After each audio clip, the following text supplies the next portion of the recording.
সুন্দর আর কেউ আছে? বলো, এখন কি তুমি সালমান খানকে ফলো করবা না আমার নবীকে? আল্লাহু আকবার বলেন। কেউ যদি ধনী হয়, ধনী মানুষের কদর সমাজে আছে না নাই? আমার নবীর চেয়ে বেশি ধনী আর কে ছিল বাজান? আল্লাহ নবী বলে, আল গিনা গিনান নাফসে, ধনী হলো সে যে মনের দিক থেকে ধনী, যার মনটা ধনী, তার কোনো অভাব নাই। হ্যাঁ, কোটি টাকার মালিক হওয়ার পরও দুর্নীতি ছাড়ে না। হ্যাঁ, টাকার অভাব নাই, পয়সার অভাব নাই, ক্ষমতার অভাব নাই, এরপরও কলমের গোতায় কোটি কোটি টাকা খরচ করে বিদেশে পাঠাইয়া দিল, পাচার করলো, আবার নাম দিছে দরবেশ বাবা। ঠিক কিনা? দরবেশের ভান ধইরা কোটি টাকা কলমের খোসাই বিদেশে পাঠাইয়া দিছে, এরপরও অভাব দূর হয় না। লোকটা অভাবী, সে গরিবের চেয়েও আরো বেশি গরিব। আর ঘরের ভেতরে অল্প আছে, কিন্তু তার তো চাহিদা নাই। যাই আছে আল্লাহ শুকর আদায় করে, লাকাল হামদু আলাকাস শুকুর, আল্লাহ তোমার শুকর আদায় করি, তোমার প্রশংসা করি। রিক্সাওয়ালা ভাই সারাদিন রিক্সা চালায়া 500 টাকা ইনকাম করে 100 টাকা রিক্সার ভাড়া দিয়া, বাকি 400 টাকা দিয়া বাজার করে, সন্তান ছেলে মেয়ে পরিবার পরিজন নিয়ে খাওয়া দাওয়া করে রাতের বেলা ঘুমায়, আলহামদুলিল্লাহ, আর কোনো চিন্তা নাই। বান্দা অল্প কামাইছে আর চাহিদা নাই, তার চেয়ে বেশি ধনী জগতের ভেতরে আর কেউ নাই। আমার আপনার নবীর তো ধনের অভাব নাই। উহুদ পাহাড়কে যদি আল্লাহর কাছে বলতো আল্লাহ স্বর্ণ বানায়া দাও, তো আল্লাহ দিতনি? কথা কয় না, দিতনি? আল্লাহ আল্লাহর কাছে চাইলে আল্লাহ উহুদ পাহাড়টাকে স্বর্ণ বানায়া দিত। তার মানে আমার নবীর চেয়ে বেশি ধনী আর কেউ নাই। কেউ যদি বুজুর্গ হয়, বুজুর্গ হলেও মানুষ তারে মোহাব্বত করে ভালোবাসে। শাইখুল ইসলাম মুহাম্মদ শফি রহমাতুল্লাহি আলাইহির জন্য জীবন দিতে মানুষ প্রস্তুত। শাইখুল হাদিস ইবনে শাইখুল হাদিস আল্লামা মামুনুল হকের ইজ্জত বাঁচাবার জন্য জীবন দিতে প্রস্তুত। আলহামদুলিল্লাহ।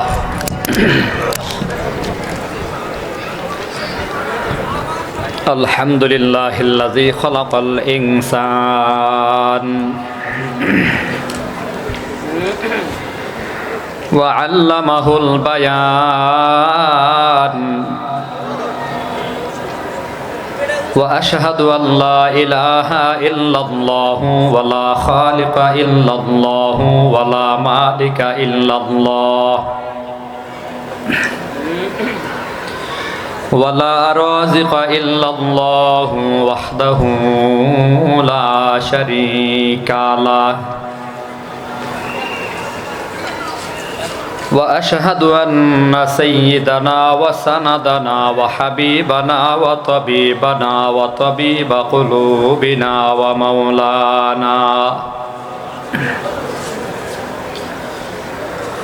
ومولانا محمدا عبده ورسوله صلى الله تعالى عليه وعلى آله وأصحابه وبارك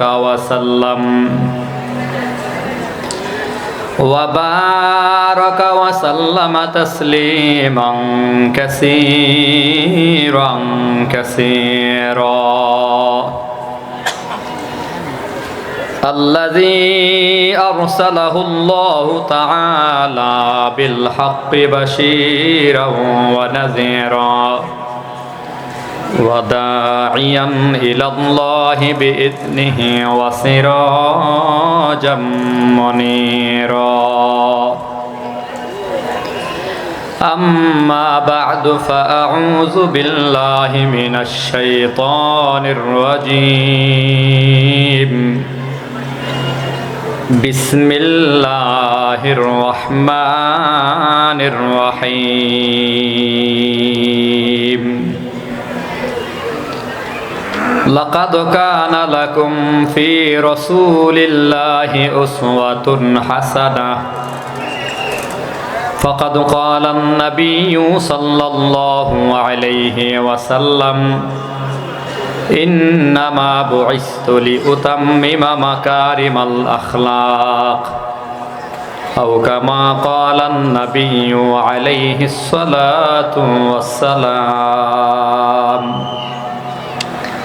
صدق الله العظيم وصدق رسوله النبي الكريم ونحن على ذلك من الشاهدين والشاكرين والحمد لله رب العالمين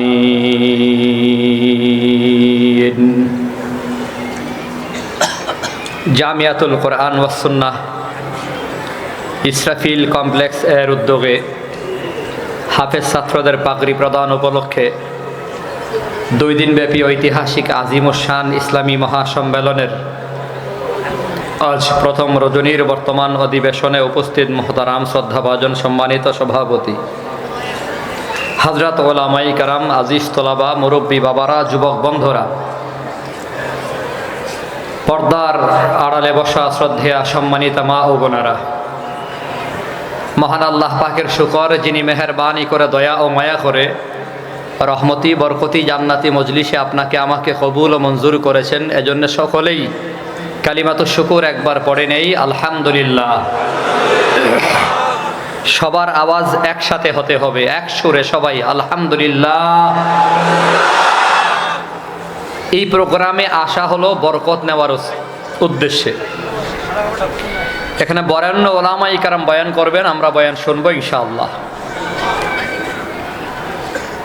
সংক্ষিপ্ত সময়, কথাও সংক্ষেপ। আমার তিলাওয়াতকৃত আয়াতে আল্লাহ তাআলা বলেন, লাকাদ কানা লাকুম ফি রাসূলিল্লাহি উসওয়াতুন হাসানা, অবশ্যই তোমাদের জন্য সর্বোত্তম আদর্শ রয়েছে মহানবীর মধ্যে। অর্থাৎ নবীর আদর্শই হলো সর্বোত্তম আদর্শ, অনুকরণীয়, অনুসরণীয়। অতএব প্রমাণিত বিষয় হলো, যদি তুমি কর্মী হিসেবে আদর্শের কর্মী হতে চাও, আদর্শের সৈনিক হতে চাও, তো অবশ্যই তুমি মুসলমান হিসেবে তোমার স্লোগান হবে, আমি মুহাম্মদ নবীর আদর্শের সৈনিক। ভিন্ন কোন নেতার আদর্শের সৈনিক মুসলমান হতে পারে না। এখন যদি কোনো মুসলমানের সন্তান দাবি করি যে আমার নেতা অমুক তমুক অমুক নেতার আদর্শের সৈনিক আমি, আপনি মুহাম্মদ নবীকে বাদ দিয়ে দুনিয়ার অন্য সব যত নেতা আছে যার নাম বলবেন, আমি আঙ্গুল চোখে দিয়ে বলতে পারবো, একেবারে চোখের মধ্যে আঙ্গুল রেখে বলতে পারবো যে আপনার নেতার ভেতরে এমন কিছু অসৎ চরিত্র আছে যেগুলো থাকার কারণে তাকে অনুসরণ করবেন দূরের কথা, সকাল বিকাল 3 বার জুতার বাড়ি মারা দরকার। কারণ আপনার নেতার ভেতরে আছে সব রকমের দুর্নীতি আর 2 নম্বরই বাটপারি, সিটারি। এজন্যই তো নেতার স্লোগান হয়, আমার নেতার চরিত্র ফুলের মতো পবিত্র। যুক্তিবাদী সাহেব বছর যুগের পর যুগ, প্রায় 30-40 বছর আগের থেকে, 50 বছর আগের থেকে স্লোগান দিতেছেন, আমার নেতার চরিত্র ফুলের মতো পবিত্র। তো এর পরের কথা কেন বলে না? নামাজ পড়ে না 1 ওয়াক্ত, গাঞ্জা টানে 3 ওয়াক্ত। এমন নেতা সমাজে আছে না নাই? নেতার চরিত্র ফুলের সাথে তুলনা করা হলো। ফুলের সাথে তুলনা করা হলো কেন? এই ইকু বন্ধ করে। খতিব জামান, তর্জমানে আহলে সুন্নাত ওয়াল জামাত, এই প্রোগ্রামের মধ্যমণি আল্লামা নুরুল ইসলাম উলিপুরি সাহেব দামাত বারাকাতুহুম বলেছেন যে আমি গবেষণা করে পেয়েছি নেতার চরিত্র ফুলের সাথে তুলনা হয় কেন। ফুল যেমন 3-4 দিন পর পচে যায়, নেতার চরিত্র 3-4 মাস পরে অথবা 3-4 বছর পরে হলো ফুলের মতো পচা যায়। বিগত দিনের প্রমাণ আছে না নাই? বিগত দিনের প্রমাণ আছে। এজন্যই আদর্শের সৈনিক হলে মুহাম্মদ নবীর আদর্শের সৈনিক হতে হবে। তাহলে অন্তত মুসলমানের স্লোগান হবে, আমরা সবাই রসুল সেনা, ভয় করি না বুলেট বোমা। এই স্লোগান থাকবে তো ইনশাল্লাহ? আমরা সবাই কার সেনা? জোরে বলেন, কার সেনা? বলেন, আমরা সবাই রসুল সেনা, ভয় করি না বুলেট বোমা।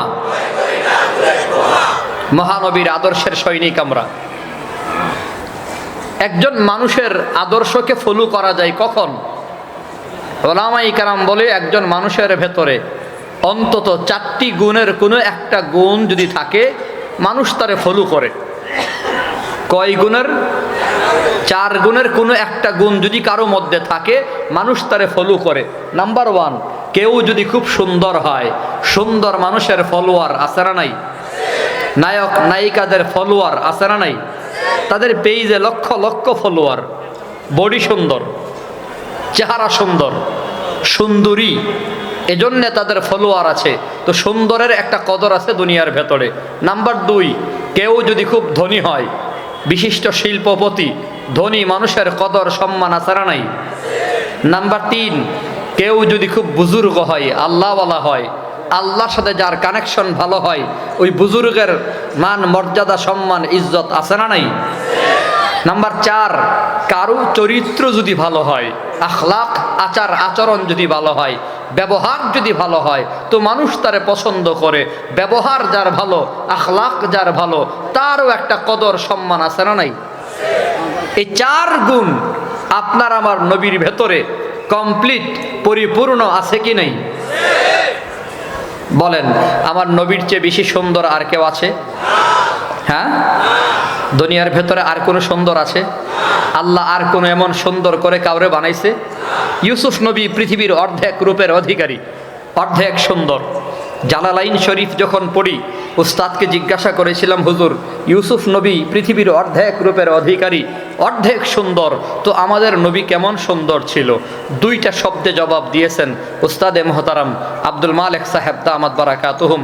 তিনি 2টা শব্দে জবাব দিয়েছেন, ইউসুফ নবী হচ্ছে জামাল, আপনার আমার নবী হচ্ছেন কামাল। ইউসুফ নবী সুন্দর, আর মহানবী মোহাম্মদ নবী হলো পরিপূর্ণ সুন্দর। জামাল আর কামাল। আয়শা বলছে কই? নারে তাকবীর। সুলতানুল ওয়াইজিনের আগমন। আল্লামা খালেদ সাইফুল্লাহ আইয়ুবী সাহেব চলে আসছেন, বলি আলহামদুলিল্লাহ। তো আপনার আমার নবীর চেয়ে বেশি সুন্দর আর কেউ নাই। আম্মা জান আয়েশা সিদ্দিকা বলেছেন, লানা শামসুন ওয়ালিল আফাকি শামসুন। এদিকে হুজুর আসবে, এখানে বসবে, কথা বলবে। লানা শামসুন ওয়ালিল আফাকি শামসুন ওয়া শামসি খায়রুম মিন শামসিস সামাই। আম্মা জান আয়েশা সিদ্দিকা বলে, আল্লাহ তাআলা দুনিয়াবাসীর জন্য একটা সূর্য দিয়েছে, আমাকেও একটা সূর্য হাদিয়া দিছে। আমার সূর্য দুনিয়ার সূর্যের চেয়ে 1000 গুণ উত্তম। আমার সূর্য দুনিয়ার সূর্যের চেয়ে 1000 গুণ বেশি আলোকিত। আমার সূর্য দুনিয়ার সূর্যের চেয়ে 1000 গুণ বেশি সুন্দর। আল্লাহ তাআলা আমাকে যে সূর্য দিয়েছে, ওই সূর্যটা উদয় হয় এশার পরে, দুনিয়ার সূর্য উদয় হয় ফজরের পরে। আল্লাহর নবীকে বলছেন, নবীর রূপ আর সৌন্দর্য এত বেশি ছিলেন, বলে সূর্যের চেয়ে বেশি আলোকিত ছিলেন। সূর্য এক জায়গায় আছে তো আরেক জায়গায় নাই। আমার নবীর আলো যখন আল্লাহ ফুটাইয়া দিত, পুরো পৃথিবী একসাথে আলোকিত হতো। অরিজিনাল রূপ আল্লাহ ঢাইকা রাখতেন এক বিশেষ পর্দার দ্বারা, কুদরতি পর্দার দ্বারা আল্লাহ পাক ঢাইকা রাখতেন, আসল রূপ খুইলা দিতেন না, কারণ পৃথিবীর নিজাম নষ্ট হয়ে যাবে। ঢাইকা রাখতেন আল্লাহ। একবার খুইলা দিছিলেন মসজিদে নববীর মিম্বারে নবী বসা। এক সাহাবী চিৎকার মেরে অজ্ঞান হয়ে গেছে, কিয়ামত হয়ে গেছে। আরে কিয়ামত হইছে মানে? কই যে দেখো মিম্বারে চাঁদ খুইল্লা পড়ে গেছে। আরেক সাহাবী গায়ে, আরে চাঁদ না, উনি হলেন মহানবী মুহাম্মদুর রাসূলুল্লাহ সাল্লাল্লাহু আলাইহি ওয়াসাল্লাম। তো আপনার আমার নবীর চেয়ে বেশি সুন্দর আর কেউ আছে? বলো, এখন কি তুমি সালমান খানকে ফলো করবা না আমার নবীকে? আল্লাহু আকবার বলেন। কেউ যদি ধনী হয়, ধনী মানুষের কদর সমাজে আছে না নাই? আমার নবীর চেয়ে বেশি ধনী আর কে ছিল বাজান? আল্লাহ নবী বলে আল গিনা গিনান নাফসে, ধনী হলো সে যে মনের দিক থেকে ধনী, যার মনটা ধনী তার কোনো অভাব নাই। হ্যাঁ, কোটি টাকার মালিক হওয়ার পরও দুর্নীতি ছাড়ে না। হ্যাঁ, টাকার অভাব নাই, পয়সার অভাব নাই, ক্ষমতার অভাব নাই, এরপরও কলমের গোতায় কোটি কোটি টাকা খরচ করে বিদেশে পাঠাইয়া দিল, পাচার করলো, আবার নাম দিছে দরবেশ বাবা। ঠিক কিনা? দরবেশের ভান ধইরা কোটি টাকা কলমের খোসাই বিদেশে পাঠাইয়া দিছে, এরপরও অভাব দূর হয় না। লোকটা অভাবী, সে গরিবের চেয়েও আরো বেশি গরিব। আর ঘরের ভেতরে অল্প আছে, কিন্তু তার এত চাহিদা নাই। যাই আছে আল্লাহ শুকর আদায় করে, লাকাল হামদু আলাকাস শুকুর। আল্লাহ তোমার শুকর আদায় করি, তোমার প্রশংসা করি। রিক্সাওয়ালা ভাই সারাদিন রিক্সা চালায়া 500 টাকা ইনকাম করে 100 টাকা রিক্সার ভাড়া দিয়া, বাকি 400 টাকা দিয়া বাজার করে, সন্তান ছেলে মেয়ে পরিবার পরিজন নিয়ে খাওয়া দাওয়া করে রাতের বেলা ঘুমায়, আলহামদুলিল্লাহ, আর কোনো চিন্তা নাই। বান্দা অল্প কামাইছে আর চাহিদা নাই, তার চেয়ে বেশি ধনী জগতের ভেতরে আর কেউ নাই। আমার আপনার নবীর তো ধনের অভাব নাই। উহুদ পাহাড়কে যদি আল্লাহর কাছে বলতো আল্লাহ স্বর্ণ বানায় দাও, তো আল্লাহ দিতনি? কথা কয় না, দিতনি? আল্লাহ আল্লাহর কাছে চাইলে আল্লাহ উহুদ পাহাড়টাকে স্বর্ণ বানায়া দিত। তার মানে আমার নবীর চেয়ে বেশি ধনী আর কেউ নাই। কেউ যদি বুজুর্গ হয়, বুজুর্গ হলেও মানুষ তারে মোহাব্বত করে ভালোবাসে। শাইখুল ইসলাম মুহাম্মদ শফি রহমাতুল্লাহি আলাইহির জন্য জীবন দিতে মানুষ প্রস্তুত। শাইখুল হাদিস ইবনে শাইখুল হাদিস আল্লামা মামুনুল হকের ইজ্জত বাঁচাবার জন্য জীবন দিতে প্রস্তুত। এমন মুহিব্বিন সমাজে আছে না নাই? সুলতানুল ওয়াইজিন খালেদ সাইফুল্লাহ আইয়ুবী দামাত বারাকাতুহুমের নির্দেশ পালনে জীবন দিতে প্রস্তুত এমন সৈনিক আছে না নাই? আরে শাইখুল হাদিস আল্লামা মামুনুল হকের এত ভক্তি কেন? চেহারা বড় সুন্দর বলে না, খুব বেশি টাকাওয়ালা পয়সাওয়ালা বলে না, সুলতানুল ওয়াইজিনের বডি কি খুব সুন্দর বলে না, খুব বেশি টাকাওয়ালা বাদাইল এলাকায় ঘরে ঘরে টাকা বিতরণ করে বলে না। এই লোকটার তো ভক্তি দিলের ভেতরে হওয়ার কারণ হলো এই লোকটা বড় আল্লাহর ওলি, বুজুর্গ বান্দা। বুজুর্গ বান্দার জন্য একটা মোহাব্বত দিলের ভেতরে আছে না নাই? আপনারা জবাব দেন, আমার নবীর চেয়ে বড় বুজুর্গ আর কেউ আছে? কথা কয় না। আপনার আমার নবী কত বড় বুজুর্গ। হযরত আবু হুরায়রা একবার নবীর দরবারে বলি, ইয়া রাসূলুল্লাহ, দোয়া করে দেন আমার মাকে যেন আল্লাহ কবুল করে, কারণ আমি কালিমা পড়ে মুসলমান হওয়ার অপরাধে আমার মা আমারে গালাগালি করে, বকাঝকা করে, এই যে দেখেন না আমারে মারধর করে, হাতে আমার দাগ বসাইয়া দিছে। আবু হুরায়রা রাদিয়াল্লাহু তাআলা নবীর কাছে দোয়া চাইছে মায়ের জন্য। নবী গো, আপনি একটু দোয়া করে দেন আল্লাহ তাআলা যেন আমার মায়ের কালিমা বলা মুসলমান হিসেবে কবুল করে নেয়। আমার নবী হাত তুলছে, দোয়া করবে। আবু হুরায়রা রাদিয়াল্লাহু আনহু একটা দৌড় মারছে বাড়ির দিকে। একজন ধৈরা জিগায়, আবু হুরায়রা কোন দিকে যাও, এত দৌড়াও কেন, তাড়াহুড়া কেন? আবু হুরায়রা হেঁচকা ঝাড়ি দিয়া সুইটা যায় আর কয়, আমারে ছাড়ো, আমি দৌড়ে যেতে চাই আর বুঝবার চাই আমার ঘরে আমি আগে যাই নাকি আমার নবীর দোয়া আগে যায়। আমার নবী আমার মায়ের জন্য হাত তুলছে, আল্লাহর কাছে দোয়া করবে। আমি একটু দেখবার চাই আমি আগে যাই নাকি আমার নবীর দোয়া আগে যায়। এক দৌড়ে মায়ের ঘরের দরজার সামনে দাঁড়ায় ডাক দিছে, মাগো। মায়ের কণ্ঠ বড় নরম। আবু হুরায়রা, কোথায় রে বাবা? সারাদিন কোথায় আসিলি, খাওয়া দাওয়া হয়েছিনি?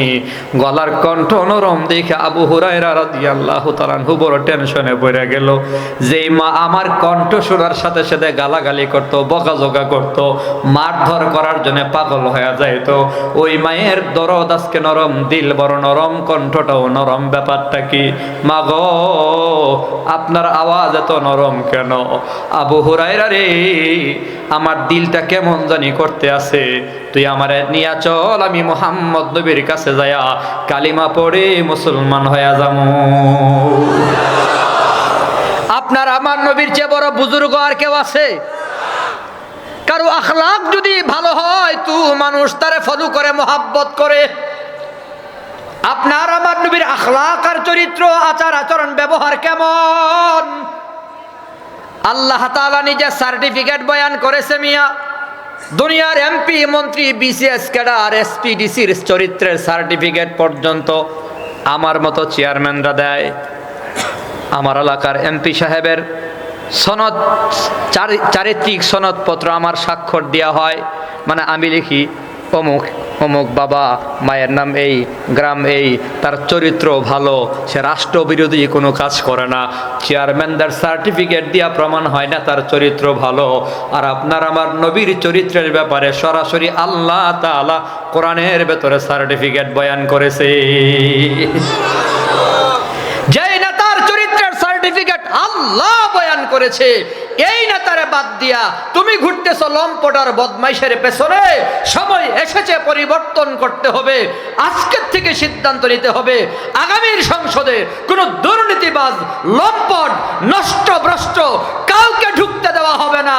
আল্লাহর ওলি চরিত্রবান ওলামায়ে কেরামরাই সংসদে যাবে। চরিত্র যার ভালো না তার পক্ষে আমরা কাজ করব। সিদ্ধান্ত নেন, আখলাকওয়ালা লোক ঢুকান, চরিত্রওয়ালা লোক ঢুকান। কোন নেতারা সংসদে ঢুকাইছেন বিগত দিনে? গজব তো এজন্যই আসছে। আমি মাঝে মধ্যেই চিন্তা করি, এত বড় গজব হঠাৎ করে কেন আসলো? প্ল্যান প্রোগ্রাম তো ছিল 2041 পর্যন্ত ক্ষমতা ছাড়তাম না, দৈন্তান নয়াকান না। আল্লাহ সেনা প্রধানরে ঘুরাইয়া দিল। সেনা প্রধান নাকের উপর নাক রাইখা, চোখের উপর চোখ রাইখা, বন্দুক বরাবর বন্দুক রাইখা, ভেতরে বহু খেলা হয়েছে। পরে আমরা সব শুনছি, সেনা প্রধান বলে দিয়েছে, দুঃখিত শ্রদ্ধেয়া ম্যাডাম, আপা, মাফ করবেন, আপনার 41 সাল বহুদূর, 41 মিনিট সময় দেওয়ার মতো সুযোগ আমার নাই। 40 মিনিটের ভেতরে ভাগেন, না হয় পোলাপাইন আইতেছে, টাইন্না সিরা লাইব। কয় মিনিট? কথা কয় না। 41 বহুদূর সময়, মাত্র 40 মিনিট। কই রান্না বান্না করছি, খায়া লই, কই টাইম নাই, খায়া লই একটু, জাতির উদ্দেশ্যে একটা বক্তব্য দেই, টাইম নাই। কি নাই? কথা কয় না। কি নাই? আরেকটা প্রশ্ন আমার মাথায় খুব ঘুরপাক খাইতো, পরে উত্তর পাইছি আমি। প্রশ্ন হলো, পুরো পৃথিবীতে এত দেশ থাকতে নরেন্দ্র মোদীর ঘরে জায়গা হলো কেন? আর তো ঘর আছে। আমার কাছে যেটা মনে হয়েছে, আমি স্পষ্ট যেটা বলতে চাই, 1000 বছর আগেই তো আল্লাহ জানাইয়া দিছে, মান আদালি ওয়ালিয়ান ফাকাদ আযানতুহু বিল হারব। আল্লাহ বলেছে, যারা আমার বন্ধুকে দুশমন বানাবে, আমি আল্লাহ তাদের সাথে যুদ্ধ ঘোষণা করলাম। আলেমদের সাথে দুশমনি করার কারণে, শুধুমাত্র আলেমদের সাথে দুশমনি করার কারণে, কোরআন ওয়ালাদের সাথে দুশমনি করার কারণে, তালিবুল ইলমদেরকে দুশমন বানাবার কারণে, শাইখুল হাদিসকে দুশমন বানাবার কারণে, সুলতানুল ওয়াইজিন খালিদ সাইফুল্লাহ আইয়ুবীর মতো এমন পরহেজগার মুরব্বী বুজুর্গকে দুশমন বানাবার কারণে, এক কথায় কোরআনের পাখি আল্লামা দেলওয়ার হুসাইন সাইদি রহমাতুল্লাহি আলাইহিকে জেলখানার ভেতরে পঙ্গু করে দেওয়ার কারণেই মূলত আলেমদেরকে দুশমন বানাইয়া জালেম নরেন্দ্র মোদীরে বন্ধু বানাবার কারণে আল্লাহ খেলা শুরু করে দিয়েছে। যাও, আলেমরা তো ভালো না, ভালো লইয়া থাইক্য। আমি তো ভালো না, ভালো লইয়া থাইক্য। ঠিক নেই? ফোলা পাইন বড় খারাপ গান বানাইছে, মোদির বউ নাই, হাসিনার জামাই নাই। বানাইছিনি? কথা কয় না। এই দুইজনের মধ্যে বিয়া কি জায়েজ? একজন হিন্দু আর একজন মুসলমান। হ্যাঁ, তবে নরেন্দ্র মোদীর দাদাই যদি আমাদের আপার পাগল হইয়া কালিমা পড়া মুসলমান হয়ে যায়, তাইলে আমরাও আলহামদুলিল্লাহ। আল্লাহ আমাদের হেফাজত করেন, সবাই বলি আমিন। বলতেছিলাম আপনার আমার নবীর আখলাক চরিত্রের ব্যাপারে সার্টিফিকেট আল্লাহ কোরআনে বয়ান করেছেন, জোরে কোন সুবহানাল্লাহ। নুন ওয়াল কলামি ওয়া মা ইয়াসতুরুন মা আনতা বিনি'মাতি রাব্বিকা বিমাজনুন ওয়া ইন্না লাকা লাআজরান গায়রা মামনুন ওয়া ইন্নাকা লাআলা খুলুকিন আযীম। আল্লাহ তাআলা বলে নুন, যার অর্থ দুনিয়ার কারো জানা নাই। আল্লাহু আ'লামু বিমুরাদিহি, একমাত্র এর অর্থ আল্লাহ জানে। জোরে বলেন কে? আলিফ লাম মিম, এর অর্থ জানেন একমাত্র কে? নুন, এর অর্থ আল্লাহ জানে। এরপরে আল্লাহ বলে ওয়াল কলামি ওয়া মা ইয়াসতুরুন, কলমের কসম, কলমের লেখার কসম। মুফাসসিরিনে কেরাম বলে আল্লাহ তাআলার বলা কসম খাওয়ার ভেতরে সবচেয়ে দামি কসম হলো এই দুই কসম, কলমের কসম, কলমের লেখার কসম। এরপরে আল্লাহ বলে মা আনতা বিনি'মাতি রাব্বিকা বিমাজনুন, নবী গো আপনি আল্লাহর অনুগ্রহে পাগল না, আপনার জন্য অনিঃশেষ নিয়ামত পুরস্কার রয়েছে। এরপরে আল্লাহ তাআলা সার্টিফিকেট বয়ান করে ওয়া ইন্নাকা লাআলা খুলুকিন আযীম, নিশ্চয় নবী আপনি হলেন আখলাকে আযীমা ওয়ালা সর্বোত্তম চরিত্রের অধিকারী। বলেন সুবহানাল্লাহ। আপনার আমার নবী হলেন আখলাকে আযীমা ওয়ালা আখলাকে আযীম। আরে খুলুকে আযীম, আখলাকে আযীমা কারে বলে?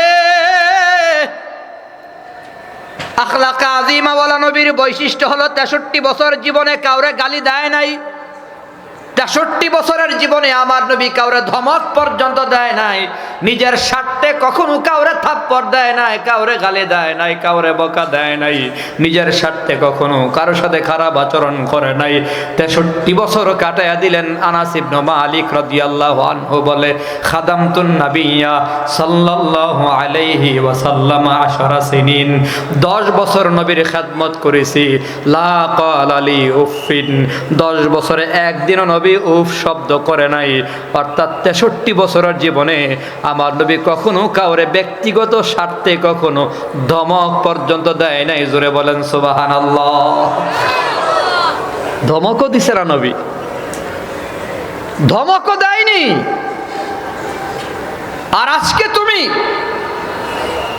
দাওয়াতের সাথী দাবি কইরা সেই নবীর উম্মত হইয়া নবীওয়ালা কাজের দাবি কইরা সেই নবীর নবীওয়ালা কাজ করো, এই কাজের সাথী দাবি কইরা রাতের আধারে রামদানিয়া ছুরি চাক্কু নিয়া টঙ্গীর ময়দানে নিরীহ সাথীদের উপর হামলা করে 3 জনকে শহীদ করে দিলা, অর্ধশত সাথীকে হাসপাতালে ভর্তি করে দিলা। কখনো তোমরা তবলিগের সাথী হতে পারো না। সন্ত্রাসী কাজের দ্বারা প্রমাণ করেছো তোমরা সন্ত্রাস লীগের সদস্য। তোমরা তাবলিগ না, তোমরা সন্ত্রাস লীগ। তবলিগের সাথীর এমন হওয়ার কথা না। উদউ ইলা সাবিলি রাব্বিকা বিল হিকমাতি ওয়াল মাউইজাতিল হাসানাহ, দাওয়াত দেওয়ার পদ্ধতি হলো কোরআন সুন্নাহর মাধ্যমে এবং সুন্দর সুন্দর কথার দ্বারা দাওয়াত দেবে। আখলাকে আযীমা ওয়ালা নবীও দাওয়াত দিছে। কিভাবে দাওয়াত দিছে দেখো। এই নবীর উম্মত, আখলাকে আযীমা ওয়ালা নবী, আপনার আমার কলিজার টুকরা নবী তায়েফের ময়দানে কালিমার দাওয়াত নিয়ে হাজির। ইয়া আইয়ুহান নাস কুলু লা ইলাহা ইল্লাল্লাহ তুফলিহুন। আপনার আমার নবী দাওয়াত দিতেছে কালিমা বলা হয়ে যাও, জান্নাত পেয়ে যাও, কামিয়াব হয়ে যাও। তায়েফের ময়দানে নবী দাওয়াত দেয়। ইতিহাস আমরা সকলে জানি, কাফের বেঈমানের বাচ্চারা নবীরে পাথর মারতে শুরু করলো। পাথর গোলাও তো সোজা সাপটা কোনো পাথর না, ধারালো পাথর, কোনাইসা কানাইসা পাথর, ধারালো পাথর। যায়েদ রাদিয়াল্লাহু তাআলা আনহু নবীর সাথে আছিলেন। যায়েদ রাদিয়াল্লাহু আনহু বলে পাথরগুলো নবীর গায়ে যায়, নবীর পাঞ্জাবি ছিদ্র করে ফেলে, এরপরে চামড়া মোবারক ছিদ্র হইয়া, গোশত ছিদ্র হইয়া, গায়ের ভিতর পাথর লাইগা থাকে। আমি যায়েদ আঙ্গুল দিয়া গোতা দিয়া পাথর বের করি, আঙ্গুল দিয়া গোতা দিয়া যখন পাথর বের করি এত রক্ত বের হয়, আমার আপনার নবী একবার নয়, দুইবার নয়, তিনবার মাটিতে অজ্ঞান হইয়া পড়ে যায়। আপনার আমার নবী অজ্ঞান হয়ে মাটিতে পড়ে যায়। আমার নবী জ্ঞান ফিরে আসার পরে চিৎকার মাইরা আল্লাহরে কয়, আল্লাহ গো, কোন জায়গায় আমারে পাঠিয়ে দিছো? কাদের মধ্যে কোন ধরনের লোকের মাঝে আমারে পাঠিয়ে দিছো? এরা পাথর মেরে মেরে মেরে মেরে আমাকে শেষ করে দিতেছে। ও মুসলমান নবীর উম্মতারা শোনো, আপনার আমার নবী যখন তাইফের ময়দানে চিল্লি মাইরা আল্লাহর ডাক দিছিল, আসমানের সকল ফেরেশতা একসাথে চিৎকার মাইরা আল্লাহর ডাক দিছিল। আসমানের সকল ফেরেশতা দুইবার আল্লাহর ডাক দিছে চিৎকার দিয়া, দুইবার সব ফেরেশতা এট এ টাইমে এক সময় আল্লাহরে চিৎকার মাইরা ডাক দিছিল। একবার যখন ইউসুফ নবীকে কুয়ার ভেতরে ফেলে দেয়, ছোট মাসুম সুন্দর চেহারাওয়ালা বাচ্চা ইউসুফ নবীকে ফেলে দেয়, ইউসুফ নবীর ভাইরা যখন কুয়ার ভেতরে ফেলে দেয়, আসমানের সকল ফেরেশতারা কান্না করেছিল। আরেকবার কান্না করেছে, আরশ বহন করে ফেরেশতারাও কান্না করেছে, জিবরাইল আমিন কান্না করেছে, মিকাইল ইসরাফিল ফেরেশতা কান্না করেছে, আজরাইল এত কঠিন দিল ওয়ালা একজন ফেরেশতা, মানুষের রূহ কবজ করে যার মায়া হয় না, ওই আজরাইলও কান্না করেছে। আসমানের সকল ফেরেশতা চিৎকার মাইরা আল্লাহকে ডাক দিয়া কয়, আল্লাহ গো, আপনার হাবিবের কোথায় পাঠাইয়া দিলেন? আপনার হাবিবের পাথর মেরে মেরে শেষ করে দিতেছে। গভীর মনোযোগ দিয়ে শোনো ও মুসলমান নবীর উম্মতেরা, আসমানের সকল ফেরেশতারা আল্লাহর কাছে বিচার দেয়। আপনার আমার নবীর চিৎকারের সাথে সুর মিলাইয়া আসমানের সব ফেরেশতা আল্লাহরেও বলে, আল্লাহ কোথায় আপনার হাবিবের পাঠিয়ে দিছেন? তায়েফের ময়দানে পাথর মেরে মেরে নবীকে শেষ করে দিতেছে গো আল্লাহ।